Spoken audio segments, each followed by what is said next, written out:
Alrighty, we have a replay here from Bjorn and ODM's Alfredino, though he has changed his name around, having a bit of a laugh. Vampire Coast versus Dark Elves. Bjorn has really been liking the basic Vampire Fleet Admiral caster recently. I can't say I share the same love of that caster. She hasn't appeared too effectual in many of the games that I like, but oh well. He has Gaze and Nagash, Invocation Deck, and the Drowned Dead Summon, plus the Black Periapt, whatever. It's just a really good mana regen item. Get a lot more spells out. For the Vampire Coast, we have 2 Mortars, Bloody Reaver Deck Guard, Depth Guard.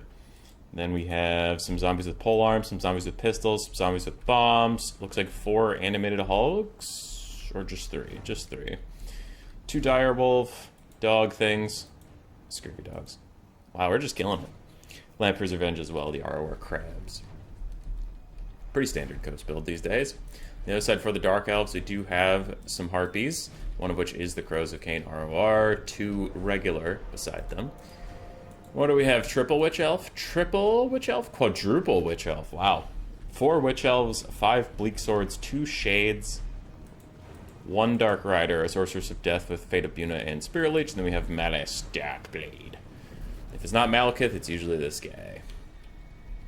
Cool. Mortar's going to rain fire down on the infantry advancing. They can't see the Shades yet. The Shades are stocked, otherwise they'd be for sure shooting at them. And Pistol's just going to tee off onto the Harpies a little bit. Fall free. Fall free. Are waiting on a bit of an advance. We'll do ×2 speed till the real fighting begins as the Dark Elves try to come in at a flank, but the Vampire Coast just easily pivots and still has their frontal facing towards them. Front line's about to collide. We'll see if the Bombers can hit the right targets. They probably want the Witch Elves. They don't have the most ammunition in the world, so you can't afford to spend it all on the Bleak Swords and then let the Witch Elves just run free. Pistols are still punishing the Dark Elves on advance, doing a pretty good amount of damage. Here comes the first Bomber Volley. That's almost an entirely dead Bleak Sword. Rest in peace.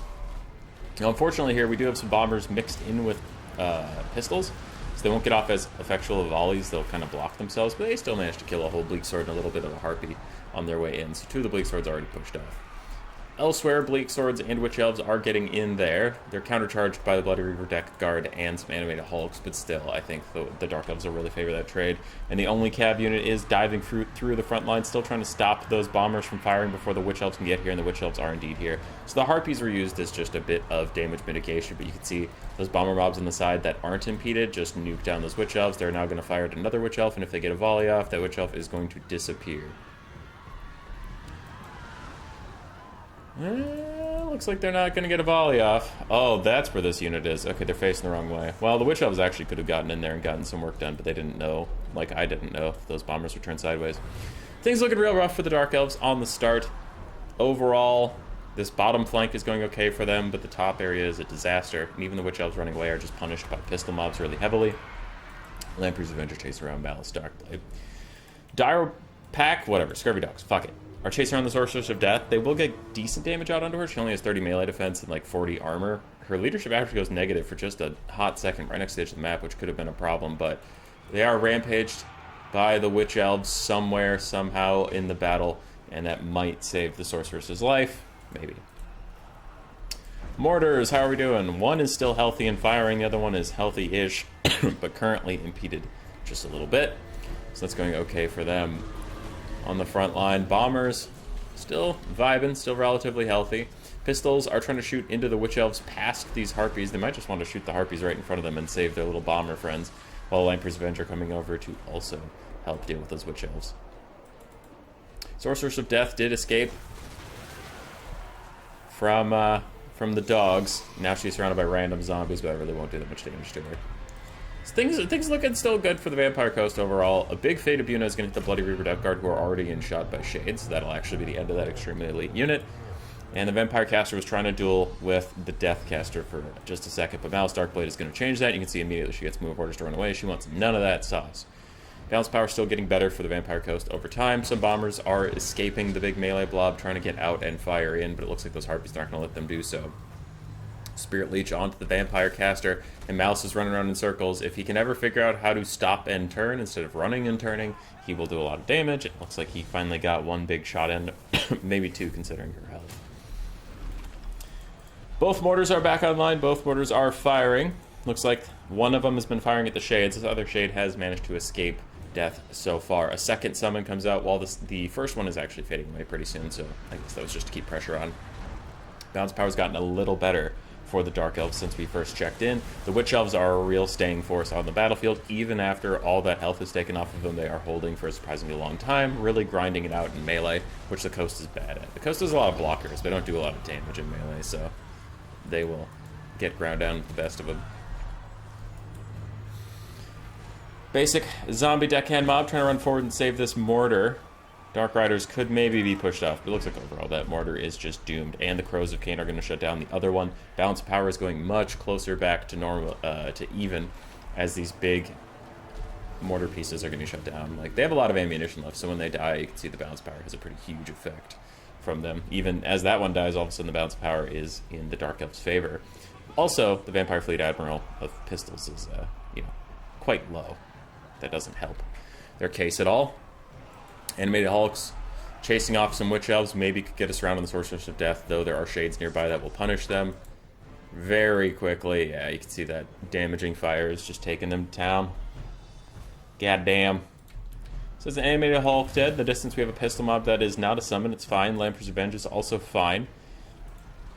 We have some zombies. Neither of these are summons. Wait, that one is. Okay. So the Coast has a little bit of stuff left. I am extremely concerned with two Shades with that much ammunition and decent model counts. 79 and 47 are plenty to take care of the Lamper's Revenge. And the Lamper's Revenge is the real last hope for the Vampire Coast in melee. Malice is quite healthy, especially considering he still has just Arcan to transform into. And yeah, I think the balance of power is even inflated for the Coast, which says how badly I think this is going for them at this point. Last Witch Elf is pushed off. Pistols trying to defend themselves from the Dark Riders and the Harpies. Get a little bit of damage off, but it's not going to be enough. And some zombies just holding up Malice, holding up the Bleak Swords. Quick Gaze of Nagash cast. Clips the Deathcaster, doesn't hit her with all of the bolts, but it does clip her, does a little bit of damage. She returns with the Spirit Leech.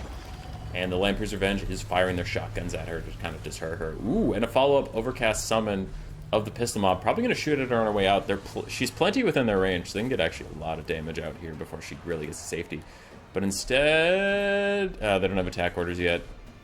That's a shame. Lamper's Revenge plus those Pistol Mobs do manage to push off all of those mobile assets. Pistols are just trading with Shades. Again, I think the Sorceress would have been the Supreme. Anyway, the Supreme target there. Shades really don't take that much damage from pistol fire. They're a small target at a distance, so most of the shots go over their heads or miss entirely.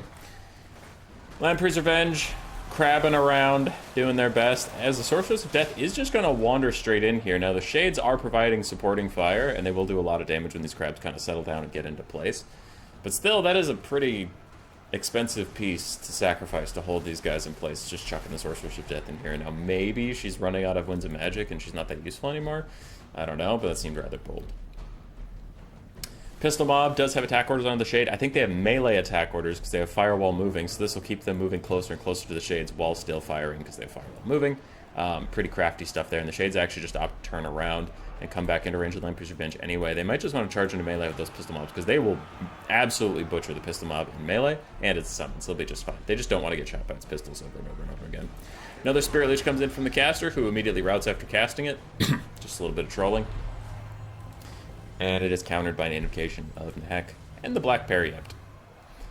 So lots of Winds of Magic for the Vampire Coast. Lamper's Revenge still falling back from that Shade Fire. Shades continue to fight with the 17 seconds left on that Pistol Mob. They will be fine with that. That is a real deckhand. That is a real Pistol Mob. And of course, Lamper's Revenge is real. How many summons do we even have left? 0. Okay, so there's no summons left for either side. After that one disintegrates now. Cool. Everything here is real. Malice charges in, throws the Demon's Curse down onto Lamper's Revenge as they charge in. I mean, he throws it onto everything. It's AoE, but it's probably his main target as these Pistol Mobs do try to get away. They start firing into those Shades, but the Shades are now completely unlocked to fire in Lamper's Revenge, and they're doing big damage considering those guys have a giant health pool, a ton of armor, and healing. that damage on them is quite significant. Even an Invocation Heck trying to keep them alive, keep them happy and healthy, and you can see they are just putting Malice in the dirt when they do get to fight him. Meanwhile, zombies chase Shades.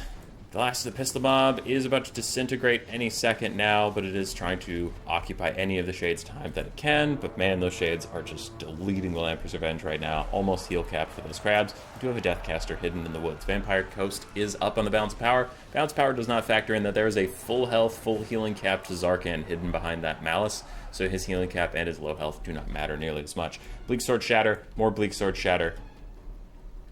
And yeah, Malice thinks about trying to snipe out the Vampire Fleet Admiral. And Lamper's Revenge want to play Body Blocker, but they also don't want to let these Shades just free fire on them, because there you can see how much they get punished for that. So every time Malice creeps in, they have to back off the Shades. If they back off the Shades, then the Shades will turn and fire. It's a really tough time for them. And the Vampire Coast player doesn't just want to come down to Malice, because they know that Tazarkan is right around the corner, and they don't really want to get caught in that. I think the only way the Coast player can win this is if they army lost the Dark Elf somehow without Tazarkan coming out, because if he comes out, they just lose.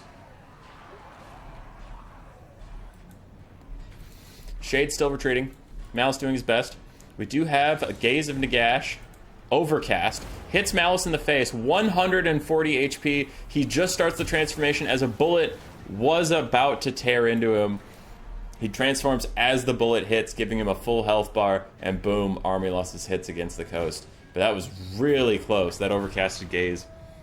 He had 1,500 health, the Overcasted Gaze took him down to 100, and then a pistol shot was in the air flying at him as he transformed. Damn. I honestly didn't think Gaze would do that much damage, so that was pretty crafty, that was pretty tricky. Almost had it. Almost had it. 1,100 on the Vampire Fleet Admiral. 2,600 on the Lamper's Revenge, only 500 on the Deck Guard. They did get shot by a lot of Shades and a Fabino. Mortars did fine. Dogs did okay. Animated Hulks did well. Bombers did pretty nicely, as usual. And Pistols, overall, did fine, considering they're only 300 gold. One of them was got 1,000 value. The other side, Malice Darkblade did fine. Fabino casted did excellently. Shades did fantastically, especially the one that got 2,700 value. Witch Elves were nice, just pushed up the front line, were very annoying for the Coast to deal with. Harpies were an annoyance as well. Bleak Swords did okay, and the Dark Riders did great. GG, well played. Roar! Subscribe, yes, yes.